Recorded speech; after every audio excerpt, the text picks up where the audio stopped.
पालट करण्याच्या करता आपल्याला अर्थाने त्या मतदाराला केलं पाहिजे। कारण मी आज राज्यभर फिरतोय, मंत्रालयात मला कामकाज करता वेळ द्यावाच लागतो, कारण सगळ्यात जास्त फाईल ह्या मुख्यमंत्र्यांकडे येतात, कारण तेच मुख्य असतात। परंतु 2 नंबरच्या फाईल ह्या अर्थ मंत्रालयाकडे येतात, अर्थमंत्री आणि मग नंतर ते मुख्यमंत्र्यांच्याकडे असं ते जातं। पण इथून पुढच्या काळात देखील आपल्याला त्याच पद्धतीनं काम करायचं आहे। हे करायचं नाही करायचं सगळं ते तुमच्या हातात आहे, कारण मी पण शेवटी माणूस आहे। मला पण कधी कधी विचार येतो की एवढी सगळी कामं करून बारामतीकर वेगळा पण निर्णय त्या ठिकाणी देऊ शकता, तर मग आपण पण आता 33-34 वर्ष झाली, मी तर आता दुसऱ्यांना खासदार करू शकतो, राज्यसभा दुसरा देऊ शकतो। आत्ता नितीनला दिली, त्याच्या आधी मी नाही, परंतु पार्लमेंटरी बोर्डाने सुनेत्राला दिली, त्याच्या आधी आम्ही प्रफुल्ल पटेल साहेबांना दिली, वगैरे वगैरे। आमदार पण मध्ये राजेश विटेकरला केलेलं तुम्ही पाहिलं, त्याच्या संदर्भामध्ये त्या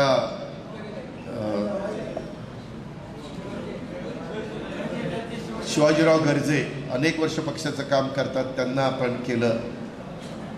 आता ह्याचं काय होते मला माहीत नाही अजून, राज्यपाल नियुक्त।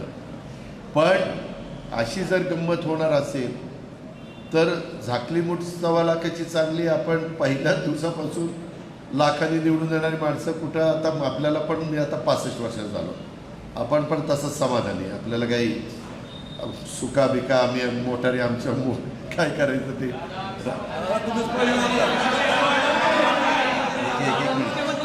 ऐका,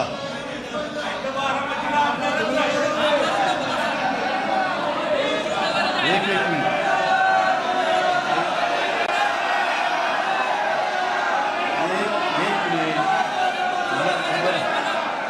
मला एकदा काय होतं, जिथं पिकतं, एक मिनिट, जिथं पिकतं,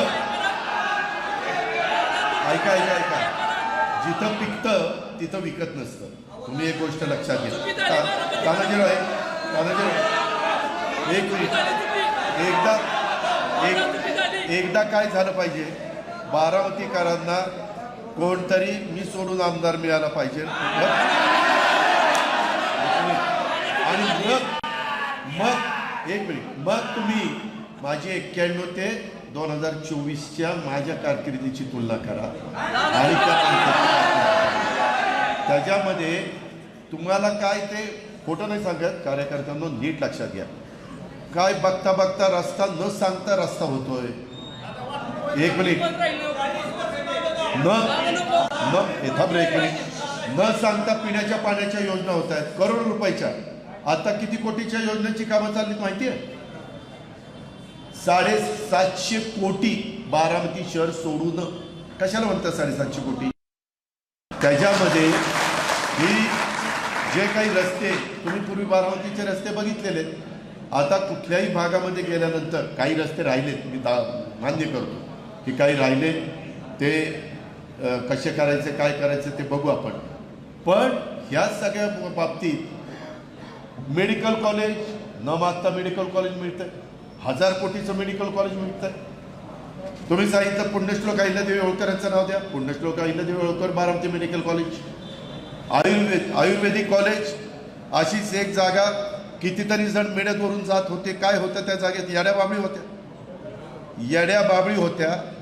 गृहनिर्माण संस्थेची जागा, माडाची जागा, त्यांना दुसरी पर्यायी जागा दिली, तिथं मेडतकर पण म्हणतात दादाजीराव कसं काय उभं राहायला कळतच नाही, होतं काय सहजच उभं राहतं। आता मधी केशवराव जगताप आले, म्हणले दादा मला माझे शिक्षण संस्थेतले रस्ते डांबरीकरण करून द्या। 1 रुपया केशवरावचा न घेता सगळे रस्ते डांबरीकरण करून दिले, 1 रुपया माळेगाव कारखान्याचा नाही, ही वस्तुस्थिती आहे।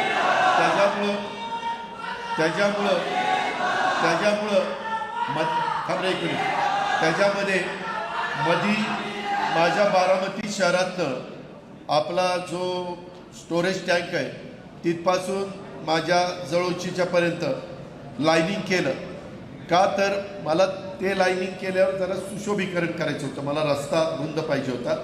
वरनं जाताना लोकांना चालायला यायला. ह्याच्या आधी तुम्ही विसरून जाता लवकर. ह्याच्या आधी बारामतीच्या कॅनलवरून चालत असताना काय अवस्था होती, आणि आता बारामतीच्या दोन्ही बाजूने अजून सगळी कामं व्हायची.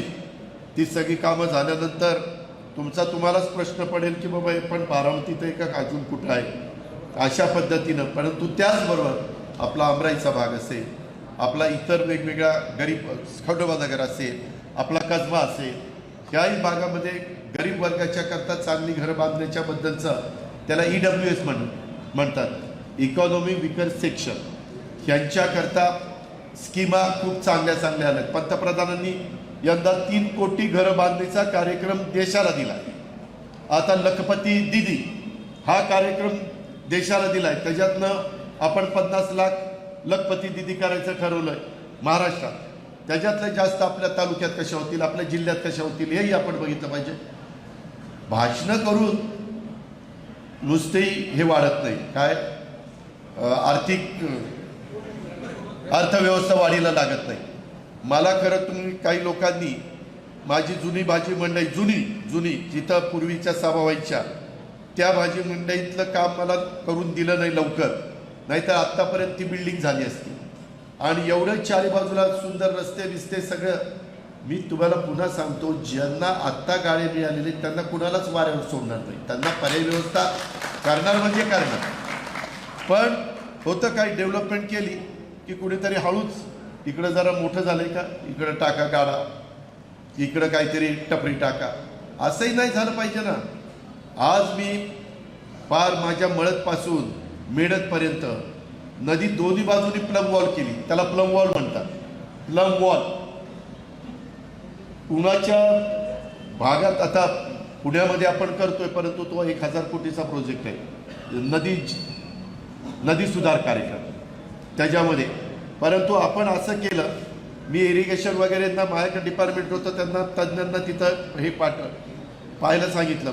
त्यांनी मला सांगितलं की दादा कसबा आणि कचेरी इथला जो तुमचे ते नळे आहेत, तो पूल तो सगळा जामच होतो. त्याच्यावर तिथंच पाणी अडतं. फुटब्रिज तेच सगळं घाण करते म्हणले तुमची. आणि लेंडी नाल्यातनं येणारं पाणी तेही पुढं बसत नाही. आणि मग ते बारामतीकरांनी ही कामं अशी नुसती झटपट होत नाही, त्याला खूप विचार करावा लागतो. सकाळपासून काम करावं लागतं. आता आम्ही सकाळी लवकर उठतो, काही आमच्यावर चेष्टा करतात, ठीक आहे करा, आमचं त्याच्याबद्दल म्हणणं काही नाही, जे आहे ते आहे. पण आम्ही कामाकरता करतो, समाजाच्या कामाकरता करतो. त्याच्यात वैयक्तिक माझा काय स्वार्थ आहे? माझं काय नदीच्या कडेला घर आहे का आणखीन काय? त्याच्या संदर्भातला सुरू झालेला शादीखाना, माझा दावा आहे की जिल्ह्यात असा शादीखाना कुठं नाही आहे. जिल्ह्यात मी कधी तिथं वेगळी भूमिका घेतली नाही. तरी देखील निवडणुकीच्या वेळेस काय झालं तुम्ही बघा. आत्ता काहींनी मला दिलं की बाबा काही जण बेताल वक्तव्य करतात. बेताल वक्तव्याचे आम्ही कधीच समर्थन केलं नाही. आम्ही तर त्यांच्यावर केसेस दाखल केल्या, 100च्या वर काहींच्यावर केसेस दाखल केल्या. त्याच्या संदर्भामध्ये सत्ताधारी पक्षाच्या एका आमदारांनी वक्तव्य केल्यानंतर पण आम्ही त्याचा निषेधच केला. काय झालंय, घटनेचे शिल्पकार डॉक्टर बाबासाहेब आंबेडकरांनी मताचा अधिकार जसा दिलाय तसा विचार स्वातंत्र्य दिलेलं आहे. मला जे मांडायचं ते मी इथं मांडावं. कुणाला पटलं नाही त्यांनी तिथं चौकात सभा घ्यावी, त्यांनी भाषण करावं. आपल्याकडे पूर्वी बघा, मी आता विसरलो तो काळ, परंतु एक ती कोंबड्याचा आवाज काढायचा, कोण आघोर यायचा, आवाज काढायचा, त्याची खूप कोंबडा असायची. पण काही दिवस आपण ती करमणूक पण बघितलेली. त्याच्या संदर्भात अशा सगळ्या गोष्टी तुम्ही पाहिलेल्या आहेत. त्यामुळं ह्या सगळ्या गोष्टी करत असताना आम्ही आम्ही सांगतो, आम्ही शिवशाहू फुले आंबेडकरांची विचारधारा सोडलेली नाही आहे. माझ्या अर्थसंकल्पात ते लिहिलं आहे. मी अर्थसंकल्प तुम्ही किती जणांनी वाचलाय मला माहीत नाही, त्याच्यात मी लिहिलेलं आहे. त्याच्या संदर्भामध्ये ज्याच्यातनं समाजामध्ये तेढ निर्माण होईल, समाजामध्ये दुही निर्माण होईल, अंतर पडेल, गैरसमज निर्माण होतील, वितुष्ट येईल. अशा गोष्टी कुणीच नाही केल्या पाहिजे. कुठल्याही धर्माने सांगितलं नाही, कुठल्याही पंथाने सांगितलं नाही, कुठल्याही जातीने सांगितलं नाही. प्रत्येकाने एकमेकाचा आदरच केला पाहिजे, प्रत्येकाने एकमेकाच्या सणावारीमध्ये सहभागी झालं पाहिजे. ते आपण होतो, आपण ते कुठं नाकारत नाही. परत एक मिनिट तू थांब, त्याच्या माझंही तेच म्हणणं आहे. कुणीतरी अरे शासन करायला कायदा पाहिजे ना. शाश्वत अरे शाश्वत काय की बाबा हे आम्ही ह्याच्या विरोधातच आहे. आता काय स्टॅम्पवर लिहून देऊ? नाही नाही, तेच सांग. अरे प्रत्येक वेळेस सांगितलेलं आहे, पुन्हा पुन्हा तेच तुम्ही मला म्हणता शाश्वत करा शाश्वत करा. इतके दिवस आम्ही 34 वर्ष काम करत असताना कधी कुठल्या बारामतीतल्या याच समाजावर अन्याय झाला एकाने उठून सांगावं की इथं बारामतीमध्ये अन्याय झाला? एवढं आम्ही एक परिवारासारखं एकमेकाला आधार त्या ठिकाणी दिला. आणि पुढंही ते उर्दू शाळेच्या जागा नाही मिळाली, नाही तर पैसे येऊन पडलेले तिथं. वक्फ बोर्डाची काहीतरी जमीन लागते, त्याकरता आपण सगळे प्रयत्न करतो. ह्या सगळ्या गोष्टी चाललेल्या आहेत आणि जबाबदारी अनेक प्रकारची आपल्यावर वाढलेली आहे. त्यामुळं तेही सगळं आपल्याला पाहावं लागतं. परंतु मला एवढंच सांगायचं आहे की हे सगळं करत असताना माझा कार्यकर्ता कसा सक्षम होईल याचा प्रयत्न मी पण केला पाहिजे आणि तुम्ही पण त्या पद्धतीनं वागलं पाहिजे. गरज सरो आणि वैद्य मरो असं होता कामा नये. काही लोक बघतात, काय तर मला येऊन सांगतात दादा हे काम करावं, नंतर मी पक्षाकरता 24 तास, ते काम झाल्यावर 2-4 दिवस तोंड दाखवते, परत 24 तास दिसतच नाही. मी 34 वर्षात खूप उदाहरणं बघितली, पण कुठं बोलता काय करता आधीच आपलं कडक बोलणार, रोखोक बोलणार म्हणून आपली ओळख, कुठं काय करतात त्या पद्धतीनं ह्या गोष्टी चालतात. मला एवढंच तुम्हाला सांगायचं, बारामती शहर असो, बारामती तालुका असो, विविध विकास कामांच्या योजनामध्ये कार्यकर्त्यांच्या फळीला त्या ठिकाणी कसं सामावून घेता येईल, विविध कार्यकर्त्यांना विविध क्षेत्राची जबाबदारी त्या ठिकाणी कशी देता येईल, ह्याचबद्दल सगळ्यांनी प्रयत्न त्या ठिकाणी केला पाहिजे. आणि ही शेवटी कुणाची एकट्याची मक्तेदारी नाही, ही सामूहिक जबाबदारी. मी जरी असलो आज तुमचा लोकप्रतिनिधी, तरी काही महत्त्वाचे निर्णय असतात त्यावेळेस आम्ही पण 4-10 लोकांशी बोलून साधारण तुमचं मत काय, अंतिम निर्णय मी घेणार आहे, पण मत काय, वा सुनील भगत तुमचं मत काय, अविनाश गोखले तुमचं मत काय, असं आपण विचारतो. जास्त मतं घेतली तर आपल्यालाही निर्णय घ्यायला. आज देखील मी सरकारमध्ये काम करतो, अर्थसंकल्प सादर करतो, तेव्हाही मी रिटायर झालेल्या अधिकाऱ्यांशी पण बोलतो, माझ्याबरोबरच्यांशी पण बोलतो. त्यांचं काय, साधारण लोकांना काय हवं आहे हे करून आपण त्या गोष्टी देण्याचा प्रयत्न करत असतो. त्याच्यामुळं माझं आपल्याला सगळ्यांना सांगणं आहे की यामध्ये तुम्ही लाईटली घेऊ नका. आपण केलेला विकास मतदारांना सांगून त्या पुढील काळातही विकासाची प्रक्रिया अखंडपणे ठेवण्याच्याकरता घड्याळांनी हे सगळं केलं. घड्याळाची स्थापना 99ला झाली आणि मी त्याच्या आधी 2 निवडणुका पंजावर लढलो, 91ची आणि 95ची, आणि 99पासून मात्र मी घड्याळाच्या चिन्हावर लढत आलो ते आजपर्यंत. हे आपल्याला मतदारांना सांगावं लागेल, कारण आपण आपल्या टर्मपुरती कामं केलेली ही त्यांच्या मनावर बिंबवलीच पाहिजे. त्याच्यामध्ये शेवटी काय, त्यांना काय जे करायचं तो त्यांचा अधिकार आहे, तो मतदार राजा आहे, त्याच्याबद्दल आपण काही त्यांना बळजबरी करू शकत नाही. शेवटी मला एकच विनंती करायची की ही निवडणूक महाराष्ट्राच्या दृष्टिकोनातनं, महाराष्ट्राच्या आणि तुमच्या बारामतीकरांच्याही दृष्टिकोनातनं ही तुमच्या भवितव्याची निवडणूक आहे. प्रत्यक्ष आणि अप्रत्यक्ष आपल्याला प्रत्येकाला पुढील 5 वर्षाच्या काळामध्ये जे काही परिणाम होणार आहे त्या परिणामांची ही निवडणूक आहे. सत्तेत आपण असू तर अर्थकारणाला त्याच्यातनं गती मिळणार आहे. आज मी या गोष्टी करतो, मला कितीतरी लोक सांगतात की दादा इकडं पूर्वी रेट चाललेला होता 4,000 रुपये आणि नंतर ही डेव्हलपमेंट झाल्यावर रेट झाला 5,000 रुपये. आपला क्रीडा संकुल आहे, क्रीडा संकुलच्या पलीकडे देसाई इस्टेटमध्ये पूर्वी रेट काय होते बघा, आणि आता तिथला रस्ता बिस्ता ते सगळं झालं. तिथं पण आपण स्टॉल काढलेले, ते स्टॉल पण आम्ही बरं 70-80 स्टॉल बारामतीत काढले, ते आपण महिना भाड्याने देणार आहे आणि त्याच्यातनं जे पैसे येणार आहेत त्याच्यातनं त्याचा मेंटेनन्स करणार आहे. सरकार सारखं पैसे आपल्याला देणार नाही. एकदा सरकारकडनं पैसे आणून त्या सगळ्या गोष्टी मी तुमच्याकरता दिल्या त्या पूर्ण करून तुमच्या हातात देणार. ते घड्याळ वगैरे मोठं 12 वाजता 12 टोल पडतात किंवा मुलांना वगैरे खेळायला. आता सार्वजनिक बाब असती तर तिथं मेंटेनन्स येतोच ना. कुठं तरी झाड तुटतं, कुठं तरी काहीतरी पडतं, त्याचा मेंटेनन्स करावा लागतो. त्या पद्धतीनं आपल्याला पुढं जावं लागणार आहे. किंवा फॉरेस्टमध्ये पण केलेल्या गोष्टी ह्या अजून बऱ्याच जणांना माहिती नाही. मी मागे सांगितलं होतं काहींनी जाऊन जरा फॉरेस्टमध्ये बघा. ते बोटिंग सुरू नाही झालं की अजून झालं. बरं, हे सगळं करत असताना साहसी खेळ पण करायचे, परंतु त्या जीवाची पण काळजी घ्यावी लागते. आता काही काही ठिकाणी चालायला बिलायला असा झुला टाईप केलेला आहे, ते बघितल्यावर तुमच्या लक्षात येईल. झाडं आपण लावतोय, ह्या सगळ्या गोष्टी करतोय आणि त्या संदर्भामध्ये कुठंही आपण कमी पडायचं नाही, अशा प्रकारची भूमिका ही माझ्यासारख्या कार्यकर्त्याची आहे. त्यामुळं कार्यकर्ते आणि पदाधिकारी यांनी वैयक्तिक मतभेद बाजूला ठेवून मोठ्या मनाने सगळ्यांना बरोबर घेतलं पाहिजे आणि वेळ दिला पाहिजे. नाहीतर आता मध्ये राजीनामे घेतले, मग संभाजी होळकर, मग जय पाटील किंवा बाकीचे वेगवेगळे सहकारी, मग आता आपलं राजीनामा घेतलं, मग आपलं काही काम नाही, असं नाही. तुम्ही पण त्याच्यामध्ये लक्ष दिलं पाहिजे. तिथं पद असेल तरच मी लक्ष देणार आणि उद्या पद नसेल तर मी लक्ष देणार नाही, असं करून कसं चालेल. काही ठिकाणी चुकत असेल तर या सुरेश पालवेला सांगा, त्यानं नाही ऐकलं तर मग मला सांगा, मग मी बघतो काय करायचं ते. कारण त्यांना महाराष्ट्राच्या राष्ट्रवादी काँग्रेस पक्षाच्या वतीनं निरीक्षक म्हणून पाठवलेलं, त्याच्यावर तोही माणूस आहे. तोही कदाचित 1-2 ठिकाणी भाषणं चुकली, ती माझ्या कानावर आली, मी लाभरतो त्यांना म्हणलं ही दुरुस्त झालं पाहिजे.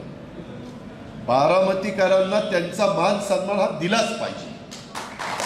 त्या गावचा सरपंच असेल, त्या गावातले वडीलधारी लोक असतील, त्या गावातले काही प्रमुख लोक असतील ज्यांचा राजकारणाशी संबंधित नाही, परंतु एक त्या गावातली जबाबदार व्यक्ती म्हणून आपण आदराने त्यांच्याकडे बघतो, अशांना पण त्या ठिकाणी भेटलं पाहिजे आणि समजून घेतलं पाहिजे. लोकांचं म्हणणं काय किंवा तुम्ही आमच्याशी डायलॉग ठेवा.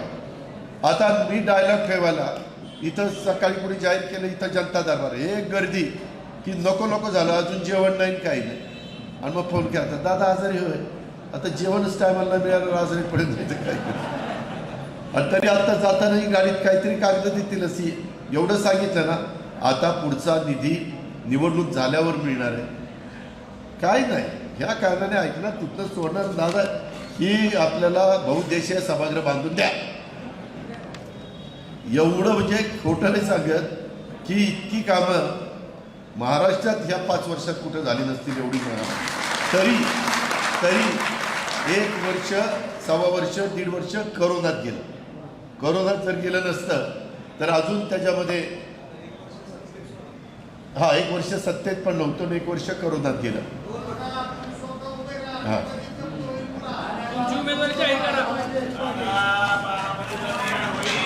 त्याच्यामध्ये मला आपल्याला तुम्ही जे निवेदन दिलेलं मी ह्याच्या जातीने लक्ष घालतो.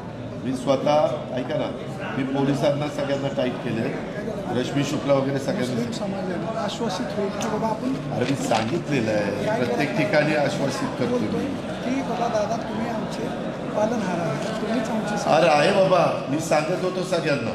तीच की फक्त एवढंच की तुम्ही आश्वासित करा की काय होणार नाही, आम्ही काळजी घेऊ. समाजात एक भावना आहे. दुसरी गोष्ट, काही वेगळ्या अफवा उठल्या की लगेच त्याच्यावर विश्वास ठेवत नका जाऊ. आपण म्हणजे मी तरी ही निवडणुकीची यंत्रणा, मी महाराष्ट्रात राष्ट्रवादी काँग्रेस पक्षाची जबाबदारी माझ्यावर आहे, त्याच्यामुळं मला तर राज्यात फिरावंच लागणार आहे, तो काही प्रश्न नाही आहे. आणि त्या संदर्भात हां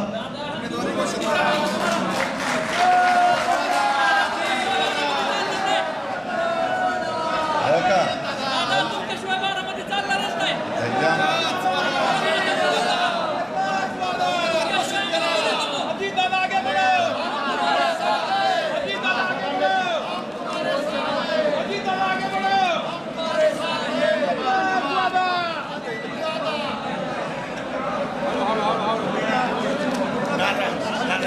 काही होण्याचा त्याला नुकसान काय आपण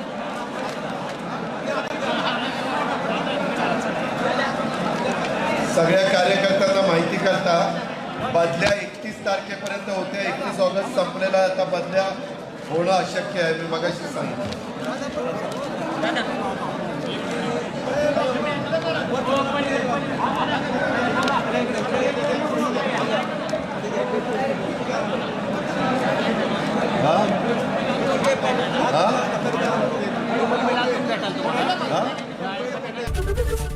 एबीपी माझा, उघडा डोळे बघा नीट.